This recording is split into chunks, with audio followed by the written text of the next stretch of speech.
안녕하세요, 여러분. 성공합시다. 제가 목소리가 좀 잠겼죠?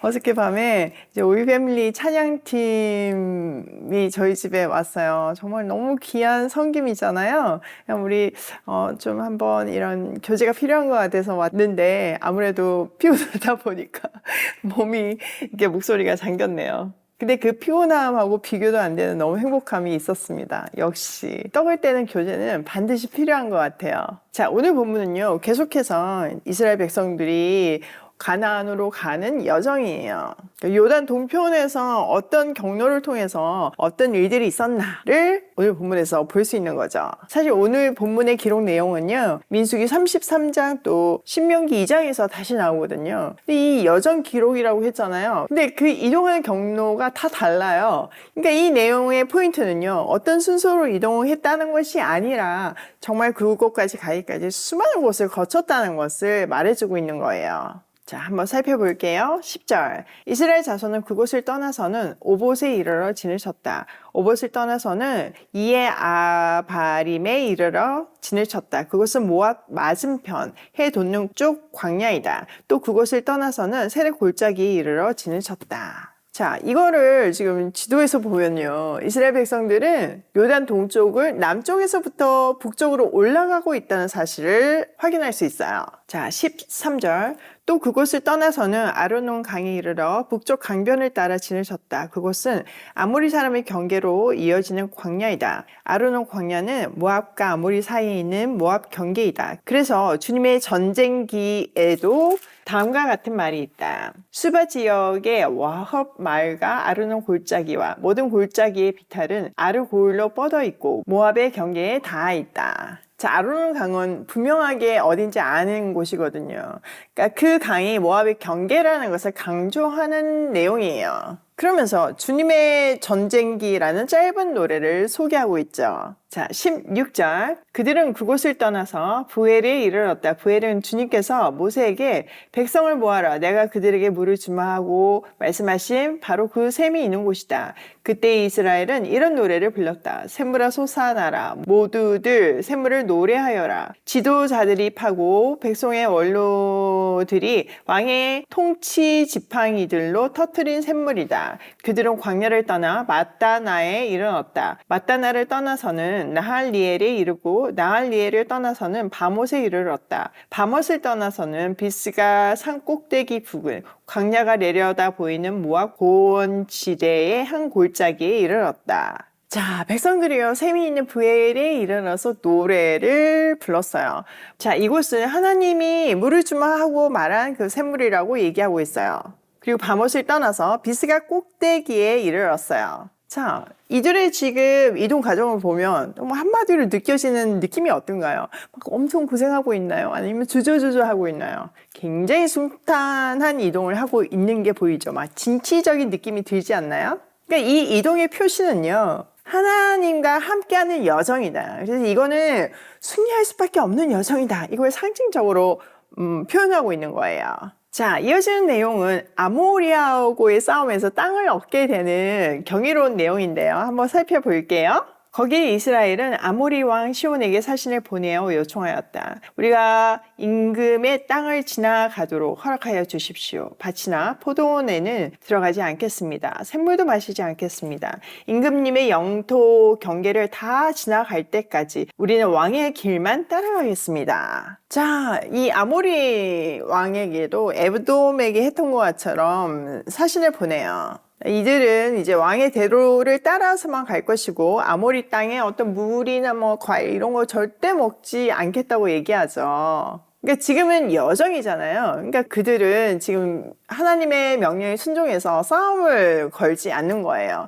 최대한 화평으로 그곳을 통과해서 이제 목적지에 도착하려는 태도를 가지고 있죠. 자, 그곳에서 어떤 일이 벌어지나? 그러나 시온은 이스라엘이 자기 영토를 지나가는 것을 허락하지 않았다. 오히려 그는 이스라엘을 맞아 싸우려고 군대를 모두 이끌고 광야로 나왔다. 그는 아하스에 이르러 이스라엘을 맞아 싸웠다. 그러나 이스라엘이 도리어 그를 칼로 쳐 죽이고 아르논에서부터 야복에 이르기까지 그 땅을 차지하였다. 이스라엘이 거의 암몬 자손에게 시온에게까지 이르렀으나 암몬 자손의 국경은 수비가 막강하였다. 이스라엘은 아모리 사람의 성읍을 모두 점령하고 헤스본과 그 주변 모든 마을을 포함한 아모리의 모든 성읍에 자리를 잡았다. 자, 일단 지도를 한번 보시면요. 지금 돌아서 가는 중이잖아요. 근데 지금 아모리 땅을 통과하지 않으면 사실 가나안으로 들어갈 수가 없어요. 계속 북쪽으로만 갈 수는 없잖아요. 한 번은 지금 가로질러야 되는 상황이잖아요. 근데 때마침 이 아모리 사람들이 길을 내주지 않고 이제 공격을 해온 거죠. 선제 공격을 했어요. 그러니까 하나님이 약속하신 땅이 요단 동편이었지만 요단 서쪽에서 어쩔 수 없이 전쟁이 일어난 거죠. 근데 하나님이 지금 함께 하시고 계시잖아요. 그래서 그들은 승리할 수밖에 없었어요. 하나님을 의지하면서 두려움 없이 나아갔을 때 생각지도 못한 땅을 가지게 된 거죠. 이게 우리 삶의 그 원리예요. 그 나라와 그의 의를 먼저 구하면 모든 것을 더하여 주신 하나님. 생각지도 않은 가나안 서쪽 땅이 생긴 거죠. 자, 26절. 헤스본은 아모리 사람의 왕 시온의 도성이었다. 시온은 모압의 이전 왕과 싸워 아론에 이르기까지 그가 가지고 있던 땅을 모두 빼앗았던 왕이다. 이 아모리에 대한 조금 이해가 필요한데요. 지금 그 요단 서쪽에 신흥 강대국이었어요. 그 이전에는 이제 모압이 가장 큰 나라였거든요. 근데 그 모압을 순식간에 먹어버린 거예요. 근데 그 신흥 강대국을 지금 이긴 놀라운 일이 벌어진 거죠. 자, 27절. 그래서 시인들은 이렇게 읊었다. 헤스본으로 오너라. 시온의 도성을 재건하여라. 그것을 굳게 세워라. 헤스본에서 불이 나오고 시온의 마을에서 불꽃이 나와서 모압의 아르를 삼키고 아르는 높은 산당들을 살렸다. 모압아, 너에게 화가 미쳤다. 그모스 신을 믿는 백성아, 너는 망하였다. 아모리 왕 시온에게 꼼짝없이 아들들이 쫓겨가고 딸들이 끌려갔다. 그러나 우리는 그들을 넘어뜨렸다. 헤스본에서 디본에 이르기까지 메드바에서 가까운 노바에 이르기까지 우리는 그들을 쳐부수었다. 이렇게 이스라엘은 아모리 사람의 땅에 자리를 잡았다. 모세는 야스엘로 사람을 보내어 탐지하게 한 다음 그 주변 촌락들을 점령하고 거기에 있던 아모리 사람들을 내쫓았다. 사실 아모리를 이긴 거는요, 진짜 대단한 사건이었어요. 지금 그 요단 서쪽에 신흥 강대국이었다니까요. 근데 이 아모리가요, 자기네들이 신흥 강대국이 되기 전에 가장 강한 나라였던 모압을 빼앗고 나서 그래서 기념하는 승전가를 만들었거든요. 근데 그거를 지금 여기에다 인용을 하는 거예요. 니네가 그 모압 빼앗고 그 불렀던 그 노래가 지금 오늘 우리의 노래가 되었다. 이렇게 얘기하는 거죠. 자, 이 아모리 전쟁은요, 굉장히 중요한데요. 그 이유는요, 첫 번째, 이스라엘의 첫 번째 승리잖아요. 더불어서 이건 진짜 불가능한 일을 해낸 거였어요. 마치 다윗이 그 물맷돌로 골리앗을 이긴 기적 같은 일이었죠.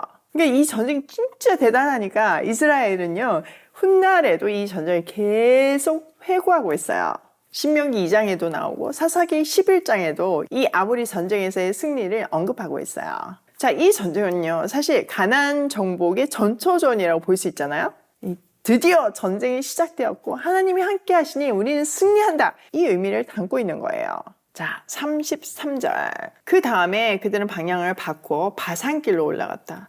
그러자 바산 왕 옥이 자기 군대를 모두 거느리고 그들을 맞아 싸우려고 에드레이로 나왔다. 그때 주님께서 모세에게 말씀하셨다. 그를 두려워하지 말아라. 내가 그와 그의 온 군대와 그의 땅을 너의 손에 넘겼으니 전에 헤스본에 사는 아모리 왕 시온을 무찌른 것처럼 그를 무찔러라. 그리하여 그들은 그와 그의 아들들과 그의 온 군대를 생존자 하나도 남기지 않고 다 때려 눕혔다. 그리고 그들은 그 땅을 차지하였다.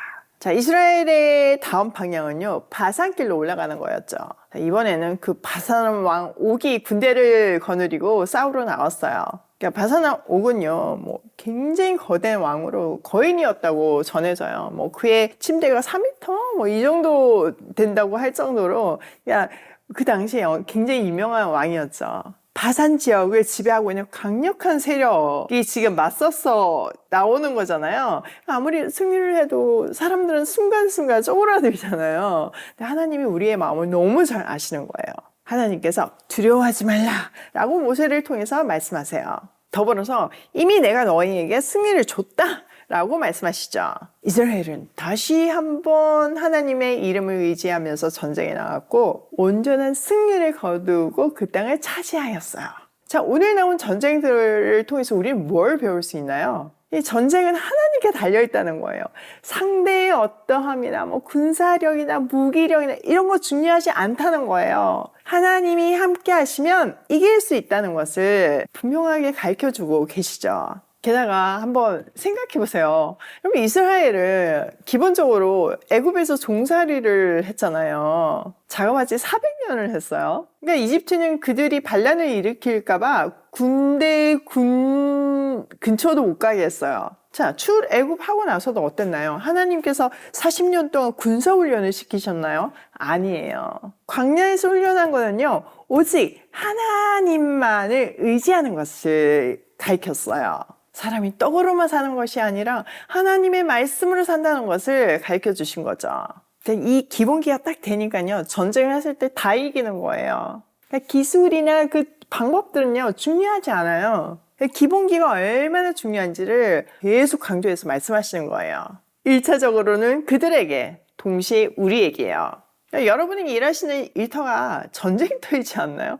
저는 맨날 비즈니스를 하면서 진짜 치열한 전쟁터라는 거를 매일 고백해요. 일을 안 해도 마찬가지예요. 이 세상은 치열한 영적 전쟁이 일어나고 있는 곳이에요. 가만히 있으면 먹혀요. 영적으로 무장하고 치열하게 싸우지 않으면요, 이미 그냥 진 거예요. 게다가 상대는요, 우리랑 비교도 안 될 정도로 경관성을 가지고 있고요, 화려한 무기를 가지고 있고요, 사람들이 이목을 끌만한 그 모든 것들을 갖고 있어요. 세상의 눈으로 보면요, 이미 게임 끝이에요. 잽이 안 되니까요. 근데 하나님은 우리에게 뭐라고 하세요? 두려워하지 말라. 승리는 내가 이미 너희들에게 그들을 넘겼다 라고 말씀하시잖아요. 여러분, 승리는 하나님께 달려있어요. 전쟁은 하나님께 달려있어요. 우리가 그것을 진심으로 고백하고 다윗처럼 여호와의 이름으로 나갈 때 우리는 골리앗을 이길 수 있어요. 자, 오늘 내용을 우리 삶에 한번 적용을 해보면, 첫 번째, 승리는 하나님께 달려있다. 와, 이거는 진짜 아무리 강조해도 지나치지 않지 않나요? 우리가 이것만 잊어버리지 않는다면 수많은 실패를 벗어날 수 있어요. 두 번째, 전쟁은 순종 싸움이다. 기본적으로 전쟁은요, 바깥하고의 싸움이 아니라 내 안에서의 싸움이에요. 순종 싸움이에요. 하나님이 이미 베스트 길을 알려주시고 완벽한 계획을 만들어 주셨어요. 근데 이제 내 안에는 저렇게 하면 더 잘 될 것 같은 거죠. 하나님이 이렇게 하라고 하는데 나는 자꾸 이게 더 쉽고 잘 될 것 같은 거예요. 그러니까 이 두 개의 길을 놓고 우리 안에 매일 싸움이 일어나는 거죠. 이때 하나님이 얘기하시는 거예요. 우리가 좀 한눈 팔려고 할 때마다 이거 순종 싸움이다. 순종해야 이긴다. 순종해야 지름길로 간다. 말씀하시는 거예요. 여러분, 눈 돌리지 말고요, 심플하게 하나님의 말씀에 순종하는 우리가 되면 좋겠어요. 세 번째, 강야 훈련에서 배우는 최고의 능력은 하나님을 온전히 의지하는 방법이다. 그러니까 우리가 하나님을 만나기 전에는요, 내 삶의 주인이 나잖아요. 그러니까 세상은 계속 네가 하고 싶은 대로 해. 네가 네 인생의 주인이야. 계속 얘기하잖아요. 그래서 하나님은 우리에게 광야로 부르시죠. 그리고 빡센 훈련을 시키세요. 순종하는 능력을 배워야지만, 그 기본기가 되어야지만 세상에서 승리할 수 있으니까요. 사실 제가 이 이야기를 하면서요, 이 이스라엘의 이야기를 보면서요, 순간순간 뭉클뭉클하면서 눈물이 나와요. 저희 지난 시간이 보이기 때문이에요. 녹록치 않은 그 10년 넘는 시간이 저한테도 있었어요. 처음에는 아프면 아프고 이게 표현을 하다가요, 어느 순간 되니까요, 그냥 입을 다물게 되더라고요. 그리고 그냥 하나님한테 엎드려서 계속 하나님한테만 얘기하게 되더라고요. 그 누구도 이해할 수 없는 그런 그 깊은 고뇌와 고난의 시간? 그러니까 아무도 이해를 못하니까 하나님만 온전히 붙들 수밖에 없었고 하나님하고 친밀할 수밖에 없었어요. 근데 제 가까운 사람들이요, 제가 그렇게 어려웠다고 하면 그냥 제가 겪었던 그걸 이해를 못 하시고, 에이, 그래도 뭐, 뭔가 네 수준에서 어려웠겠지? 이렇게 말씀하세요. 그러니까 제 얼굴에서 그만큼의 힘듦이, 찢음이 안 보였던 것 같아요. 하나님이 주신 그 평화가 있었기 때문에 제가 기쁨으로 지나올 수 있었죠. 물론 몸은 힘들었지만요. 특히 가족들도 그런 얘기들 하는데, 그렇게 어려우면 얘기를 하지, 왜 얘기를 안 했냐고 막 되게 서운해 하세요. 이해가 되는 내용이지만요. 근데 그때 당시에 하나님이 나를 훈련하시는구나, 이게 딱 느껴졌어요. 그리고 이게 하루아침에 끝낼 싸움이 아니라는 것도 느껴졌어요. 그러면 내가 맨날 돈 필요할 때마다 손 내밀면 이게 싸움이 안 끝나잖아요. 이 훈련이 안 끝나잖아요. 그리고 가족들에게도 큰 부담이 되잖아요. 그래서 입을 닫았어요. 근데 우리 아이들은 알죠. 같이 그 광야를 통과했으니까요. 그래서 우리 아이들이 정말 세상 보는 시각이 다른 것에 너무 감사하고, 가난이 가장 큰 축복이었다고 고백하는 그 고백이 얼마나 큰 감사인지 몰라요. 그 광야를 하나님이 우리 가족을 통과하게 함으로 해서 정말 자녀 교육을 시키셨더라고요. 더불어서 이런 내용을 보면요, 그때 진짜 어려울 때가 많았는데 포기하지 않고 정말 하나님을 의지하면서 통과한 제가 너무 참 기특할 때가 있어요. 물론 근본적으로는 하나님의 은혜지만 답이 안 보여도 하나님 신뢰하면서 끝까지 온 거잖아요. 근데 그 강의 시간이 지금 저의 내공이 되어서 웬만한 일에 뭔가 흔들리지 않는 그런 단단함을 주셨고, 또 포용할 수 있는 마음을 주셨고, 그리고 내게 아니라는 확실한 그 생각을 주셔서 제가 제 스케일로 뭔가 일을 하지 않아요. 항상 정말 그 원대한 하나님의 스케일로 이렇게 일을 하는 모습들을 보면서 그 순간마다 저는 하나님 감사합니다. 나같이 아무것도 아닌 사람을 이렇게까지 가르쳐주시고 훈련시켜주셔서 이 멋진 일을 하게 해주셔서 감사합니다. 이렇게 고백하게 돼요. 여러분, 혹시 지금 힘든 과정 속에 계신다고 하셔도 힘내세요. 광야의 끝은 반드시 있고요. 새벽이 깊을수록, 아침이 가까울수록요, 밤이 깊어요. 근데 아침은 반드시 옵니다. 그 찬란한 새날을 기대하면서 하나님이 주신 그 특별한 사랑의 훈련 꼭 완주하시길 바라요. 오늘도 승리는 하나님께 달려있음을 고백하며 순종하는 발걸음으로 고고싱해요.